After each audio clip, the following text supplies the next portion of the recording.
Hey everyone, welcome to Locked On Lakers for Monday. Brian Kamenetsky, Andy Kamenetsky. Kyrie Irving is off the market. What comes next as the Lakers get near the deadline? That's next on Locked On Lakers. You are Locked On Lakers, your daily Los Angeles Lakers podcast. Part of the Locked On Podcast Network, your team every day.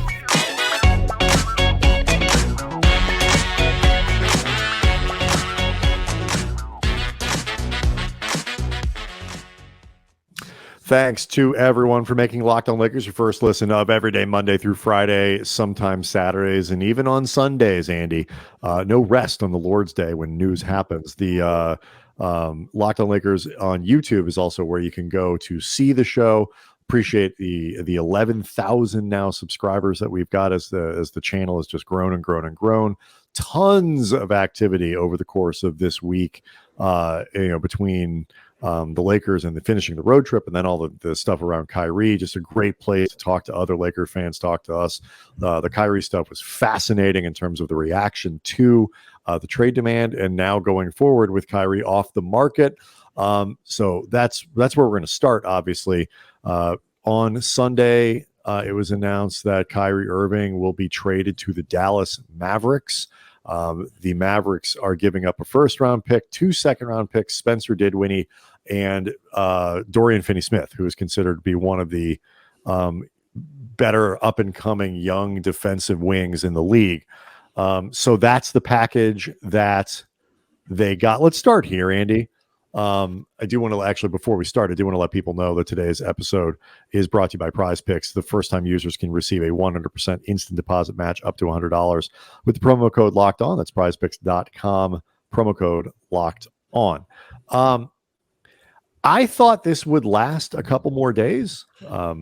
Wouldn't have minded that from a traffic standpoint. It's good for business, but Brooklyn got this done quickly, and it came together quickly. And like before the weekend was even out, Kyrie was on his way to Dallas. Were you surprised first that it happened so fast, and then we'll talk about the destination?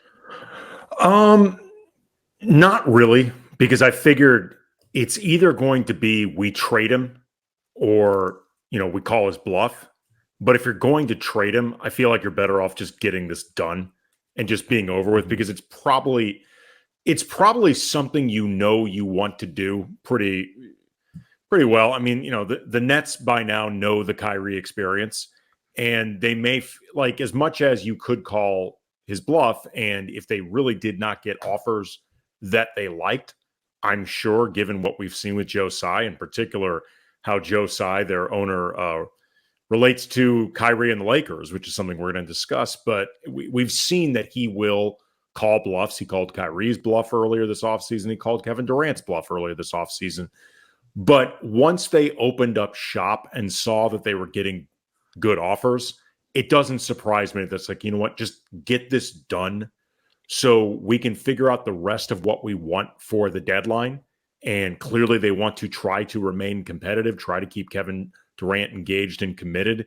You're better off giving yourself more of an opportunity. So no, it's not that surprising. Yeah, and I also feel like, too, they had a pretty good idea of what the market was going to look like. I mean, because so many of these conversations had at least been started in the offseason. I think they knew kind of what they wanted from Dallas and what Dallas could give them. They obviously knew what the Lakers had available to them to make a trade like this work, and apparently tried to squeeze even more out of it. The Lakers said no, and we'll talk about that as the show goes on.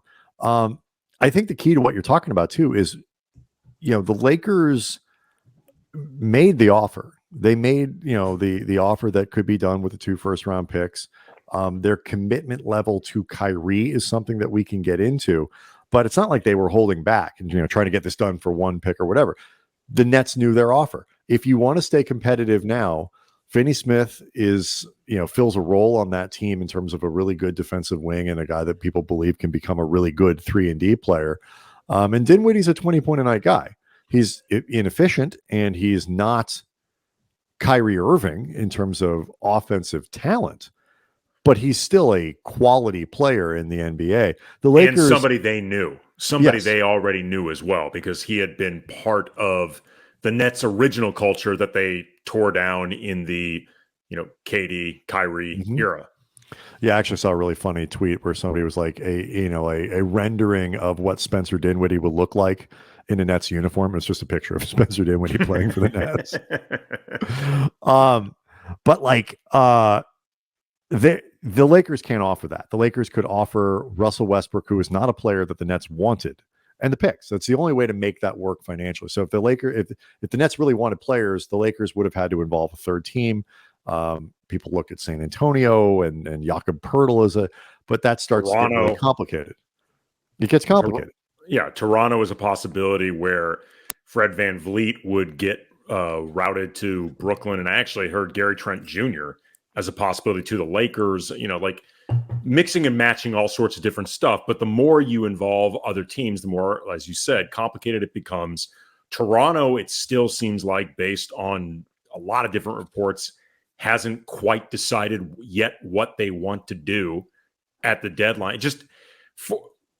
It's funny. There was a report from Shams Charania from The Athletic that the Nets, in addition to wanting those 2 firsts from the Lakers, which the Lakers were, by multiple accounts, willing to give up, they also wanted Austin Reeves and Max Christie and pick swaps on different picks. And like at some point, that's just, for F's sake, man. Like that's ridiculous. That is putting aside, that's them moving in a completely different direction, because that's them not being as competitive immediately unless they turn around and flip some of those picks for somebody else. They're putting themselves in a position of less immediate competitiveness.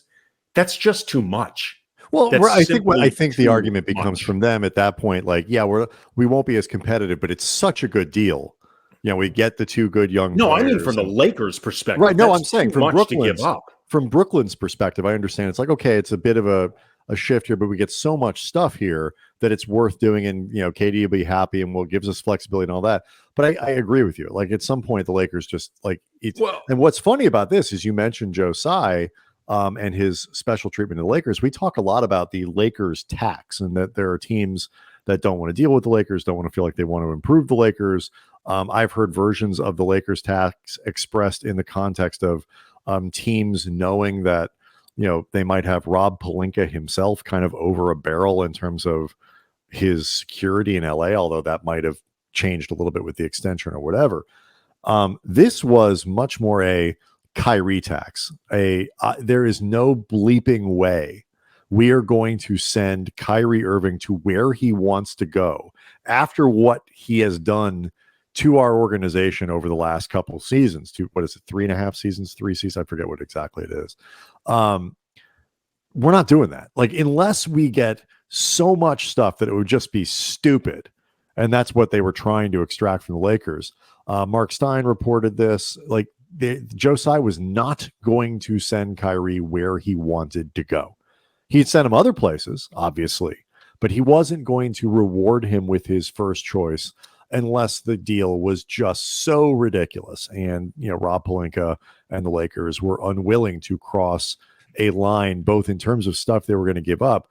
And what I think is fascinating too, and something what we can get into going into the next segment, reportedly the Lakers were willing to give Kyrie the 2-year extension. If they could acquire him, sign him basically almost immediately to a 2-year, something like $90 million extension, 90-something million dollars, but not the 4-year, almost $200 million.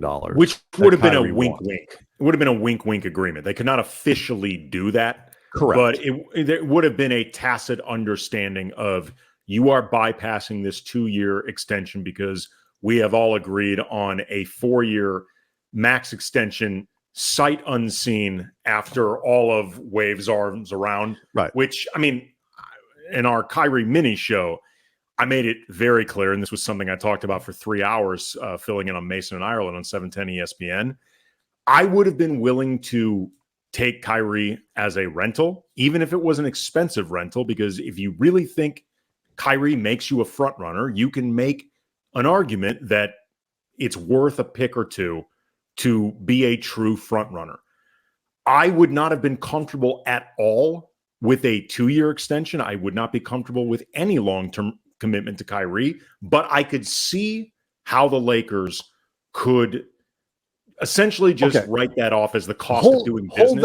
Hold that thought here, because I actually feel like the Lakers went into this with about as aggressive a position as could really be had. Because my feeling about the 2-year thing was a little different than yours, and I think it's indicative of sort of where they were willing to go, where they were willing to stop, obviously needing to stop, and then really importantly for the Lakers, what comes next, because this changes the trajectory of both for this deadline and going into the summer of what might be available to them, assuming that Dallas gives Kyrie what he wants, which is the long-term extension and stuff like that. And if they don't, it means things have gone horribly wrong, which means I don't know why the Lakers would want him anyway.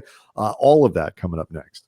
Locked On Lakers is brought to you by Prize Picks. Laker fans, if you have not signed up for Prize Picks yet, you are missing out on daily fantasy made easy. Prize Picks has the best NBA DFS prop game on the market, more NBA props than any other DFS prop operator, superstar players, bench players. Just pick 2 to 6 players and predict whether they will notch more or less than their Prize Picks stats projections. And you, in this process, can win up to 25 times your money. Prize Picks offers projections on everything from NFL, Super Bowl coming right up around the corner, to women's college basketball, even disc golf. Use the award-winning app on both the App Store and Google Play. Entries can be made in 60 seconds or less. Safe, fast withdrawals. Download the PrizePicks app or go to prizepicks.com. Sign up, play daily fantasy sports. First-time users, you can get a 100% instant deposit match up to 100 buckaroos with the promo code Locked On. Do not forget to enter that promo code Locked On at the sign up. That's how you get your instant match. If you're not playing Prize Picks, you don't know what you're missing. So there's I think most people have heard this sort of comparison to the story, however it is, like the headline, a woman who votes for leopard eats people's faces party, surprised to find leopard eating her face. Kyrie Irving, to me, I'm not supposed to do politics, Brian. I know, I understand. Kyrie Irving, to me, has a very strong leopard eats your face party vibe. At some point, he is going to eat your face. He ate your face in Cleveland. He ate your face in Boston. He ate your face in Brooklyn. And he is going to eat faces in Dallas at some point. The question is, can you do enough winning before he gets around to eating your face to make it worthwhile? And the Lakers, I feel like you can look at it and say, this year and next year. I'll give it this year and next year. Anything after that, you're like, we are really looking at, and now keep in mind, he's over 30 years old now. Everywhere you go, he is more likely, because he's going to be harder to get rid of now. If you sign him to a 4-year contract, it'd be much harder to get rid of. He's going to have time to actually stand there and chew your face off before, as opposed to just get flesh wounds. Now you're faceless.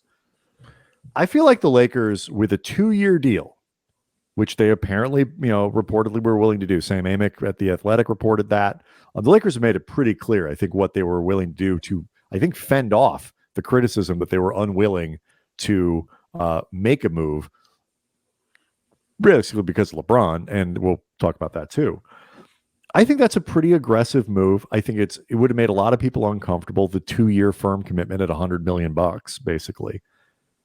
But I could live with that. You know what? I could live with this. 4 years, I think, is crazy because it goes well beyond your commitment to AD and LeBron. But 2, that lines up with everyone.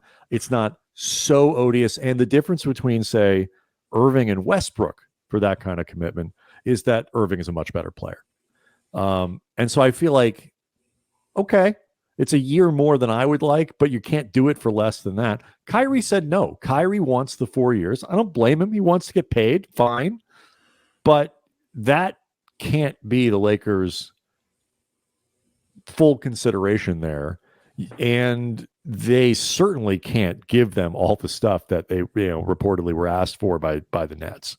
No, as I was saying before we went to the break, I would have been more concerned about the length of commitment than what the Lakers actually gave up in this deal. Like, within reason, you don't want to just rake yourself. Well, I mean, assuming it was just Westbrook and the 2 first rounders. No. I'm saying even if there was a little bit more in there. I still would be more concerned. I would be more concerned with the length of commitment afterwards than the idea of giving up a lot for an expensive dice roll. Because again, if you truly feel like Kyrie would make, a healthy LeBron, healthy AD, healthy rest of the supporting cast still remaining, a front runner in this very wide open West, I think you can justify that to yourself. And also you can use that as justification to LeBron. If you then said, look, we are not comfortable with him beyond this season, but we are willing to do all of this for you. And then if you happen to get 2 titles out of it in the LeBron era, at that point, you have fulfilled a lot of what you set out to do in the first place. Nobody, I don't know if anybody else, I mean, we'll see if Dallas is willing to do it.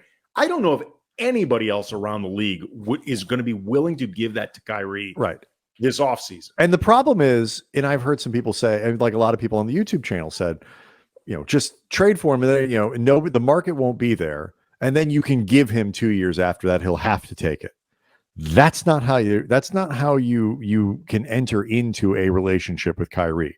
If you want the deal to work, you have to show him that you are willing to, that you want him, and you're open and on board for that deal. You can't be the team that lies to the guy. And if you trade for him, you need to be willing to either let him walk, or give him 4 years. And that's the choice you have to make. And like I said, I don't think it's a dice roll of like the long-term commitment. It is a commitment to the leopard to eat your face. And whether or not he will, we got tons of flack on this from a lot of people on the YouTube channel in the comments.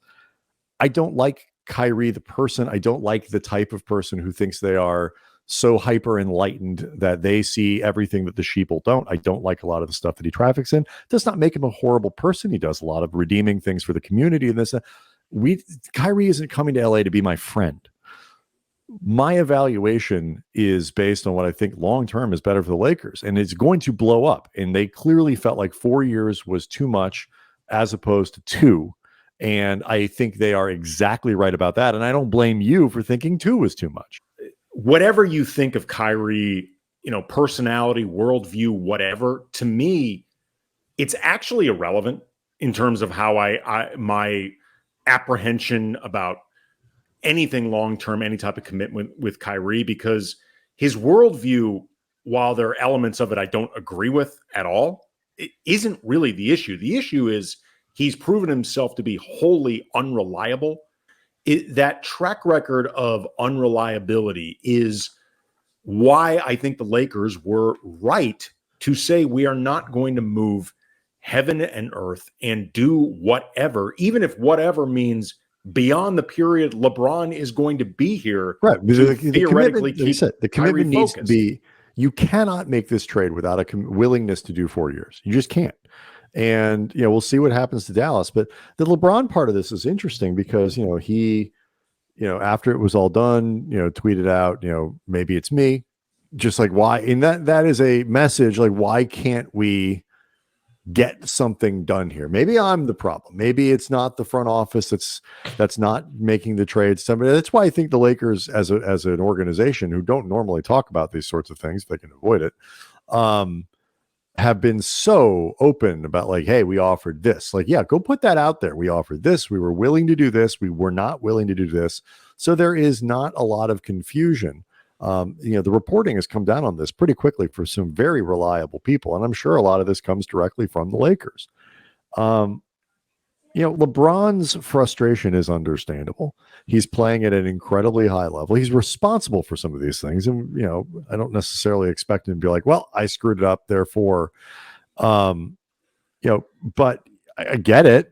He's playing at an incredibly high level. He doesn't have that many years left. He's tired as all get out, which he said after the New Orleans game. And he's not on the same timeline as the Lakers, and the Lakers' money is not his money. It's like, if you can give me a chance in this year and next year to run with Kyrie, and then you could tell me the whole thing's going to blow up. Yeah, that would suck, but that's more of a you problem than a me problem. I understand LeBron's approach here. I don't think anybody is necessarily doing anything wrong. What I am very fascinated by, though, now going forward is what the market looks like and where the Lakers go from here, because they still have some assets, whether that's Westbrook, if you can find a home, whether that's Patrick Beverley, whether it's Lonnie Walker, whether it's those two picks that they control currently, that they could use to make moves now. And the market looks significantly different in a post-Kyrie trade world. So let's talk about that next.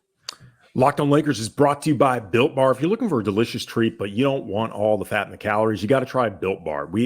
We're still dealing with the holiday hangover, all the stuff that you eat during. It's basically Thanksgiving through New Year's, and Super Bowl's coming up. Like, you're going to be doing damage to yourself on top of the damage you've already done. But at the same time, eating's fun. You don't want to compromise taste. That's why Built Bars are the ticket. With Built, healthy actually tastes great. They're perfect for getting yourself back in shape again. And as always, covered in 100% real chocolate, great flavors like churro, peanut butter brownie, coconut almond. They taste deceptively like a candy bar, but only 130 calories, only 4 grams of sugar, 17 grams of protein. And now you don't have to wait around for a box. For years, we've been talking about ordering your Built Bars at Built.com, and it's still an option, but you can get them at your local Walmart in the pharmacy section. You can go to a Sam's Club. Just drop by either spot, pick up a box of assorted flavors. Get yourself some Built Bars. Enjoy.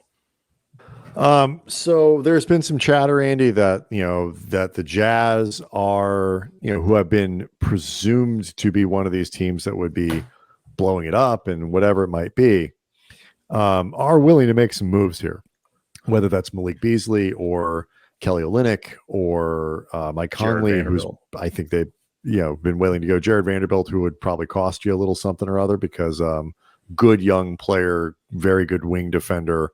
These guys are increasing in value around the league. I don't know necessarily how the Lakers make something like that work. Supposedly they are asking for a first rounder for each of those guys, by some reports. And I don't know if I do that if I'm the Lakers. But here's the thing.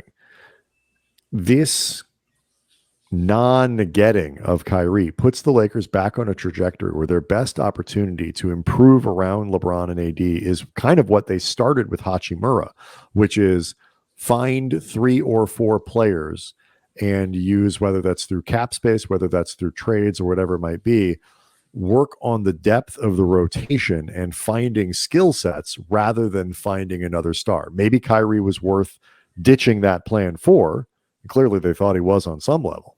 But that's the trajectory they're back on, because I don't see what star necessarily shakes loose and can come to LA for what they have to offer at this point. So to me, the trajectory really has been made much more clear going forward now that Kyrie really is off the market. Yeah, I mean, as far as the stars go, if you're looking, outside of the Bradley Beal, Damian Lillard just suddenly ask out, which Lillard, no chance in hell of it happening. Beal, I don't think it's going to happen, at least until this offseason.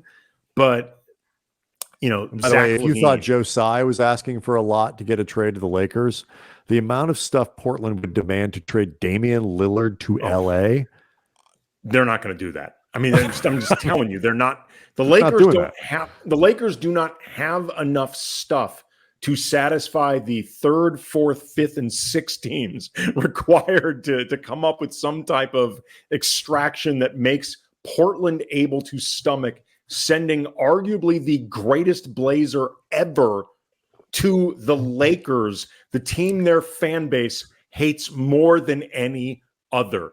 I'm telling you, there's not enough bleep the Lakers can offer or cobble together to make that happen. No. We talked like a week or so ago about the idea of Fred VanVleet or Gary Trent Jr. or, I guess maybe if you could try to work out something to get both, which would probably be pretty close to, both picks, maybe Christie, maybe Reeves, something like that, because that would signal Toronto looking to go in more of a, if not a full rebuild, certainly looking more towards a semi-rebuild in years. Oh, you're not getting those two guys without both picks and something, because I mean the other teams are going to be interested. There's a one. You've made this point that I think is really good to reiterate. Part of the bind the Lakers are in is you can sit there and say, "Oh, the Lakers picks are better. They were going to offer 2 first-round picks and Dallas only gave them 1." And if you're a team that doesn't want just the picks, if you want young players, if you want cost control guys, like the Lakers just don't have that stuff to offer, because Reeves may be a young player and he may be good, but he's not cost controlled. He's somebody that you have to turn around and sign this offseason to significantly more money than he's making now. Max Christie is a good young player. If I'm a rebuilding team or a good team with a roster spot and a good culture, totally want that kid on my team and would love to let him grow. I think he's gonna be a good NBA player, but he doesn't tilt deals. He doesn't keep a first rounder from having to be on the board. Maybe he adjusts protections a little. The Lakers don't have anything, and so if you want a high salary guy, it's got to be Westbrook. And if they don't want Westbrook, you're SOL. Patrick Beverly. If maybe Patrick Beverly and Lonnie Walker together are enough. But that gets you to about 18 and a half or 19. That doesn't get you to make the math work in whatever scenario. Because if those two are not enough, you don't have any other options. You're done. You've already traded Kendrick Nunn as your small but not veterans minimum salary. From there, it's either Russ, gargantuan money, Patrick Beverly and Lonnie Walker together, mid-size money, or nothing. The Lakers just have very little optionality, and that's where guys like Reeves and Christie, even if other teams like them, become doubly complicated because they don't make enough money to really swing a deal from the economics of it. They don't make enough money this year, and the problem with this isn't. But you know what? This is an example. And I am in no hurry to trade Austin Reeves. It doesn't do you a lot of good to undo your depth. If we're bringing one superstar, we've gone down this road before. We understand how it works. But if you're going to do it, this is another example of why the way they have the little mistakes. Austin Reeves is much more tradable as an asset to a team. Has more value to a team if you can make the numbers work, as a guy who has one more year on his deal before he has to get paid. If it was like the Kuzma stuff, guys get less appealing when you're going to have to do. Sure, they're cheap now, but he's going to cost you $10 million next year. Maybe that's not a big deal to your team, but what's even better is a guy who's going to cost you 1.6 or whatever, and you get the value out of it. And so, that mitigates Reeves's trade value in situations like this, even if you were willing to throw him in, which I don't think the Lakers are in a hurry to do. No, Jovan Buha reported that they were definitely not in a hurry to do that with the Nets, particularly, I think, exacerbated by the other stuff the Nets were asking for on top of it. Yeah, it's just, they are in a real bind. And I think, I get LeBron's frustration. I get Lakers fans' frustration with LeBron for being frustrated when sort of again, the hot dog meme, we are trying to figure out but it's not entirely just LeBron's fault. It's not like the front office wasn't in on this too. Well, interestingly, LeBron asked on Twitter when he was upset, presumably about Kyrie getting traded, maybe it's me. I was curious, so I put it out our Twitter feed at Cam Brothers poll: is it LeBron? And there's still time to vote, so if people want to weigh in. But polls are still open. Yeah, but we heard at this point from almost 1,600 people, 59% say no, it is not LeBron. 41% though say yes, it is LeBron. So it's, to your point, basically a weighted coin flip in terms of maybe it's me, maybe it is. I think another deal is coming. I think the Lakers will make one more trade before the deadline, before Thursday. Well, do you? I hope they do, if for no other reason than, as I've said before, I think they would be best off looking to try to build next year's team now. And you can do that, letting Russ's deal eventually expire, but I think you're going to end up with less control over who you're doing this with, then if you can find players on the trade market that A, you want, B, are gettable right now through a trade, particularly with the complications that come with Rui Hachimura's cap hold and Austin Reeves and all that, his cap hold, all that different stuff. But just I think you will get yourself a better selection and also just more time to build continuity for next year if you try to do this now. Well, so I hope that they do. Yeah, as it was pointed out, at the very least, you can maximize Westbrook's money. If you trade Westbrook at $47 million, you can bring in 50 something. I don't think there's a trade necessarily out there for Russ. I really make this clear. I think they're going to make a move. I don't think that move is going to involve Westbrook. So it means almost definitionally it's going to be more along the margins. But if you can use, they're only going to have about 20 something million to play with, low 20s, once they presumably re-sign Hachimura. That doesn't get you. That gets you a couple. You don't get as much for your money.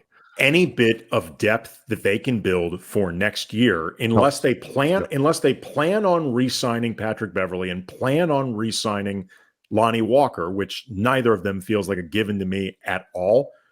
If nothing else, you are better off using those guys' salary towards next year's depth if it can't be Russ. If you can. Otherwise you're essentially taking about $60 to $70 million in salary and not really maximizing it this season or this offseason. So much more, obviously, the rumors are just going to keep coming out. The reporting is going to keep coming out through the day on Monday. The Lakers play Tuesday against Oklahoma City. LeBron 37 points away from Kareem. So that is a thing, obviously. It's going to be a busy week between now and Thursday. Make sure you're checking in the Locked On Lakers on YouTube. Make sure you're checking your podcast feed, because if stuff happens, we will record a show. That is how we've been doing it on both sides, not just YouTube, not just the audio. We're doing it on both ends there. So everybody gets the stuff. So it's going to be a crazy week, a fun week, an exciting week. One big thing happened already through the weekend, and it's going to lead to other things. Thanks to everybody for making Locked On Lakers first listen of every day. Check it out on YouTube. We'll see everybody on Tuesday.